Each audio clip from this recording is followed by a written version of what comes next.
नमस्कार, स्वागत है आपका दृष्टि न्यूज उत्तराखंड में। एक बार फिर से आपके बीच में आए हैं। आप देख सकते हैं भीम आर्मी की रैली चल रही है, जो आरक्षण के लेके सुप्रीम कोर्ट का आदेश आया था उसके विरोध में भीम आर्मी वाले जो हैं प्रदर्शन कर रहे हैं। और ये आज भारत बंद का ऐलान है और भीम आर्मी के जो लोग हैं जय जय जय जय भीम के नारे लगाते हुए नज़र आ रहे हैं। और आप देख सकते हैं कि कितना हजूम जो है भीम आर्मी के साथ इकट्ठा है, यानी कि कहीं ना कहीं जो ये 11 सितंबर का ऐलान किया हुआ है उस चीज़ को लेके भी तो कुछ लोग हमारे साथ चल रहे हैं, इनसे भी जान लेते हैं। भाई साहब, क्या कहेंगे इस बारे में? इस बारे में यही कहना चाहूँगा, भारत सरकार होश में आओ, क्योंकि SC ST का जो आरक्षण होता है उसके हमें किसी ने उसमें भीख में नहीं दिया है, हमें अधिकारियों के तहत वो आरक्षण मिला है।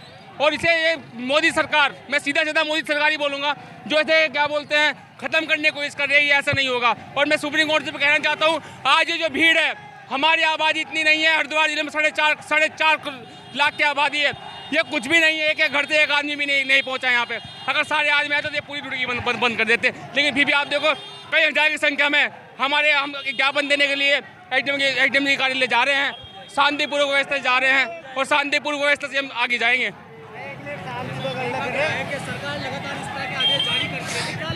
सरकार अपनी तानाशाही चला रही है, पूर्ण बहुमत की सरकार बनने के बाद तानाशाही चला रही है। हम गरीबों को सता रही है, SC ST को सता रही है। संसद भवन में कोई आवाज उठाने वाला नहीं है। नहीं तो मैं कह दूं, हमारे इतने विधायक हैं, हमारे इतने MP MLA हैं SC ST के, वो कोई भी बोलना पसंद नहीं करते संसद में। अगर वो बोले जी ऐसा ही होगा, पूरा भारत बंद कर देंगे अगर ये होश में नहीं आती है सरकार। पूरा भारत बंद कर देंगे और आज भी भारत बंद का इनका ऐलान है। और मेरे पीछे देख सकते हैं आप कितनी भीड़ है इस समय शताब्दी द्वार के पास को आप पूरे जय भीम के नारे लगाते हुए नज़र आ रहे हैं। महिलाएं भी हैं, महिलाओं से भी जानने की कोशिश करते हैं। हाँ जी, क्या कहना चाहेंगे आज? देखिए, हम एक ही बात कहना चाहेंगे, जब तक हमें इंसाफ नहीं मिलेगा हम सड़कों पर रहेंगे। पूरा बहुजन समाज सड़कों पर चला रहेगा और संघर्ष कंटिन्यू लगातार हम लोग करते रहेंगे। जी, तो इंसाफ नहीं मिला, इंसाफ लेके रहेंगे। क्या कहना चाहेंगे? क्या कहना चाहेंगे? हम अपना अधिकार लेना चाहेंगे, अपना अधिकार लेना चाहेंगे जो बाबा साहब ने सब लोगों को दिया है, हम लोगों को दिया है, जीना सिखाया है। हम दलितों को ना सिखाया है, हम लोगों को जीना सिखाया है। अपना अधिकार देखें, हम कोर्ट का सम्मान करते हैं लेकिन उसके फैसले का विरोध करते हैं। हम मोदी सरकार से कहना चाहते हैं, मोदी सरकार होश में आओ, नहीं तो ट्रेलर तुमने देख रखा है 2 अप्रैल का। हम सड़कों पे सब दलित उतरना चाहते हैं और उतर जाएंगे, तुम्हें सारे दलित रोड पर मिलेंगे, मर जाएंगे, मिट जाएंगे। हम आरक्षण के खिलाफ जो अपने महिलाएं भी पूरी जोश में हैं, मर जाएंगे मिट जाएंगे। आरक्षण हमारा अधिकार है, हम आरक्षण लेके रहेंगे, उसमें कोई भी भेदभाव होगा हम विरोध करेंगे। आरक्षण तो एज इट इज आपके पास है? नहीं है। क्रीमी लेयर अलग कर दिया, अलग अलग तरह क्रीमी लेयर अलग कर दिया। हम लोग आरक्षण के विरोधी नहीं है, आरक्षण हमारा अधिकार है, हम उसमें विभाजन नहीं चाहते। जो हमारा अधिकार है वो हम लेके रहेंगे। विभाजन के विरोध में ये पर हमारा जो अधिकार है हम उसे लेके रहेंगे, उसमें विभाजन नहीं चाहते हम। भारत सरकार और क्या नाम ये सुप्रीम कोर्ट के खिलाफ है ये सब जब तक हमारा पूरा अधिकार हम अपना हक और अधिकार लेके रहेंगे। यानी कि महिलाएं भी जो हैं सड़कों पे उतर गई है अपना चूल्हा चौका छोड़ के, और भारत बंद का भी ऐलान कर दिया है 11 सितंबर को। इतना बड़ा आक्रोश और इतना बड़ा जन सैलाब आप देख रहे हैं। बहुजन समाज पार्टी के पूर्व प्रदेश अध्यक्ष आदित्य विरजवाल जी भी शामिल हैं। आदित्य विरजवाल जी, क्या कहना चाहेंगे? आज इतना बड़ा जन सैलाब जो है ये आरक्षण के विरोध में, लेकिन सुप्रीम कोर्ट का जो है वो आया है फैसला, उन्होंने तो ये कहा है कि राज्य में अगर ऐसा हो गया तो और ज़्यादा फायदा मिलेगा।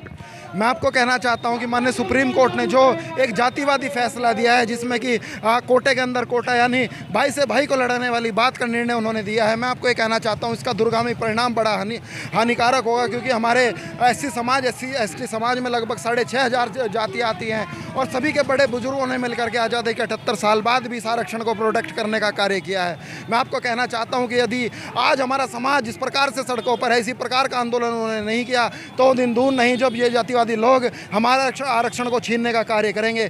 आज मैं धन्यवाद करना चाहता हूं अपने समाज के लोगों का कि उन्होंने सड़क पर उतर करके हजारों की संख्या में आज यहाँ रुड़की को जाम करने का कार्य किया और रुड़की के साथ साथ पूरे देश में सभी लोग एससी समाज के सभी लोग जितने भी बुद्धिजीवी लोग हैं सड़कों पर उतर करके इस जातिवादी फैसले के विरुद्ध आरक्षण में जो वर्गीकरण और क्रीमी लेयर की जो बात है उसके विरोध में आज सड़कों पर उतरने का कार्य कर रहे हैं। जी, सुप्रीम कोर्ट भी देखा गया, बीजेपी ऐसे जजमेंट लाती रहती है, कभी कोई जजमेंट आता है, कभी कोई दलित समिति कहीं ना कहीं आहत है इन चीज़ों से। मैं आपको कहना चाहता हूं जो जजमेंट आया है माननीय सुप्रीम कोर्ट के द्वारा है, सुप्रीम कोर्ट किसी पार्टी पॉलिटिक्स से बंधा हुआ नहीं है, सुप्रीम कोर्ट अपने आप में सक्षम है। परंतु मैं आपको कहना चाहता हूं कि बीजेपी पार्टी से भी मैं कहना चाहता हूं, मैं भी बीजेपी पार्टी से जुड़ा हुआ हूं, मैं कहना चाहता हूं कि हमारी जो बीजेपी पार्टी है वो भी इस बात को समझे, हमारे दलितों की भावनाओं को समझते हुए माननीय जो हमारे जितने सांसद एससी एसटी के वो माननीय मोदी जी से मिले थे और मोदी जी ने भी उनसे आश्वासन दिया था कि आने वाले समय में वो अध्यादेश ला करके इस आरक्षण जो ये निर्णय आया है उसको पलटने का कार्य करेंगे।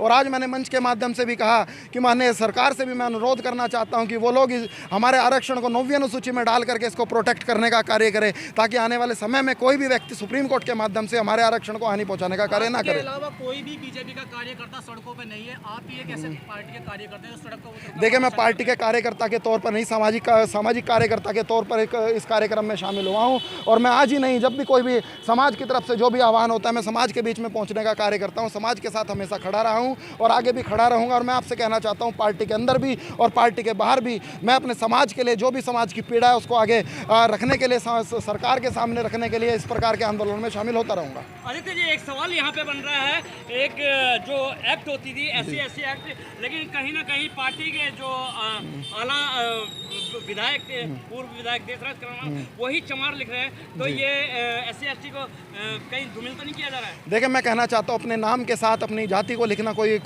बड़ी बात नहीं है। माननीय देशराज करणवाल जो हमारे विधायक रहे हैं वो भी अपने नाम को अपने नाम के साथ अपनी जाति को लिखते रहे हैं। मैं आपसे कहना चाहता हूँ जिस प्रकार से सुप्रीम कोर्ट ने कहा है कि जिन लोगों को एक बार आरक्षण मिल गया उन लोगों को दोबारा आरक्षण नहीं मिलना चाहिए, परंतु मैं आपको कहना चाहता हूँ देशराज करणवाल साहब जो विधायक थे, वर्तमान विधायक को भी जातिवादी गालियाँ दी गई, आपने अपने मीडिया के माध्यम से भी कवर किया था। तो आप ये मान लीजिए, आप उनके एग्जाम्पल से मान लीजिए कि विधायक बनने के बाद भी लोगों के साथ जाति के तौर पर भेदभाव होता है, जाति की वजह से ही भेदभाव है, इसलिए जाति की वजह से ही आरक्षण होना चाहिए। जो लोग क्रीमी लेयर की बात करते हैं मैं उनसे कहना चाहता हूं कि आप लोग जो भेदभाव करते हैं वो जाति की वजह से करते हैं, ना कि अमीरी गरीबी देख करके करते हैं। मैं कहना चाहता हूं कि जब जो भेदभाव है वो जाति की वजह से, आरक्षण भी जाति की वजह से होना चाहिए। जो ये जजमेंट अभी जारी हुआ तो क्या इसमें सुप्रीम कोर्ट का मैं आपको कहना चाहता हूं सुप्रीम कोर्ट ने अपने ही जो 2005 का निर्णय था, जो 5 जजों का निर्णय था, उसको पलटने का काम सुप्रीम कोर्ट ने किया है। मैं कहना चाहता हूं कि सुप्रीम कोर्ट ही आगे इस जजमेंट को पलटे, नहीं तो हम सरकार पे इतना दबाव बनाएंगे कि सरकार अध्यादेश ला करके इस निर्णय को निष्प्रभावी करने का कार्य करेगी। मैं आपको कहना चाहता हूँ कि दलित समाज की जनसंख्या पूरे देश में लगभग 20 से 22% जनसंख्या पूरे देश में है और सबसे ज़्यादा जागरूक यदि 21वीं सदी में कोई हुआ है तो मेरे दलित समाज के लोग हुए हैं। आने वाले समय में आप देखेंगे कि दलित समाज के लोग इसी प्रकार से सड़क से लेकर संसद तक लड़ाई करने का काम करेंगे। और मैं संवैधानिक रूप से कहना चाहता हूं कि हम लोगों को ये दिल्ली कुछ करना पड़ा तो हम सब लोग मिलकर के दिल्ली भी जाएंगे और अपनी बात को रखने का कार्य करेंगे। 11 तारीख का ऐलान किया गया, उसमें पूरा समर्थन करते हैं। देखिए, मैं आपको कहना चाहता हूं समाज ने अभी 21 तारीख डिसाइड की थी, मैं समाज के साथ 21 तारीख के लिए कार्यक्रम में पहुंचा हूं। आने वाले समय में समाज जो भी डिसीजन लेगा मैं समाज के साथ रहूँगा। तो दृष्टि न्यूज में दिखाते रहेंगे इसी तरीके की खबरें। जब तक के लिए दीजिए इजाजत। जय हिंद, जय भारत।